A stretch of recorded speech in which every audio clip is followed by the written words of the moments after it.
যখনই পিনোকিও মিথ্যা বলতো তার নাক লম্বা হয়ে যেত। মাত্র কয়েক সেকেন্ডের মধ্যেই তার নাক একটি লম্বা কাঠের লাঠির মতো হয়ে গেল। ছেলেটি আর কখনো মিথ্যা বলবে না এই প্রতিশ্রুতি দেওয়ার পরেই মেয়েটি জানালা খুলে কাঠ ঠোকরাদের ডেকে আনলো, যাতে তারা তার নাক ঠিক করে দেয়। খুব শিগগিরই ছেলেটির নাক আবার স্বাভাবিক হয়ে গেল। পরে জানা গেল কিছুদিন আগেও ছেলেটি ছিল শুধু হাঁটাচলা করা এক টুকরো কাঠ। এক বৃদ্ধ কাঠমিস্ত্রি তাকে ভুল করে খুঁজে পান এবং দ্রুত সেই কাঠকে মানুষের আকারে খোদাই করে ফেলেন। কিন্তু যখন কাঠমিস্ত্রি তার সৃষ্টিকে স্পর্শ করলেন, তিনি অনুভব করলেন এটি যেন একটি পুতুলের মতো হৃৎস্পন্দন বহন করছে। তিনি বিশ্বাস করতে পারলেন না এবং মনোযোগ দিয়ে শোনার জন্য কাছে ঝুঁকে পড়লেন। সত্যি, তিনি ধকধক করা হৃদয়ের শব্দ শুনতে পেলেন। জন সঙ্গে সঙ্গে পুতুলটির জন্য একটি মুখ ও চোখ খোদাই করে দিলেন। আশ্চর্যের বিষয়, পুতুলটি তাকে বাবা বলে ডাকল, যা শুনে জন চমকে উঠলেন। কিন্তু যখন পুতুলটি আবার ড্যাড বলে ডাকল, তখন জন অবশেষে বিশ্বাস করলেন এটি কোনো বিভ্রাম নয়। জনের তো কখনো সন্তান ছিল না, তাই তিনি ভীষণ আনন্দিত হয়ে উঠলেন। বাড়ি ফিরে তিনি একটি বিছানার চাদর ছিঁড়ে তার পুতুল ছেলের জন্য নতুন পোশাক বানিয়ে দিলেন। তারপর ধৈর্য ধরে তাকে হাঁটতে শেখাতে লাগলেন।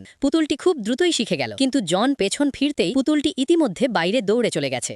বৃদ্ধ জন যতই চেষ্টা করুন না কেন তাকে ধরতে পারলেন না। শুধু দেখলেন পুতুলটি তার চোখের আড়ালে মিলিয়ে গেল। ঠিক তখনই দুটি বড় কুকুর পুতুলটির পিছু নিল। ভয়ে সে দ্রুত বাড়িতে ফিরে এলো।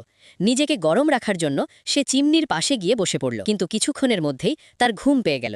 যখন জন বাড়ি ফিরে দরজা কড়া নাড়লেন, পুতুলটি উঠতে চেষ্টা করল, কিন্তু মাটিতে লুটিয়ে পড়ল। দেখা গেল চিমনির আগুনে তার পা দুটো আগেই পুড়ে নষ্ট হয়ে গেছে। থামো জন, থামো, এই তো তোমার পুতুল আসছে, চিন্তা করো না।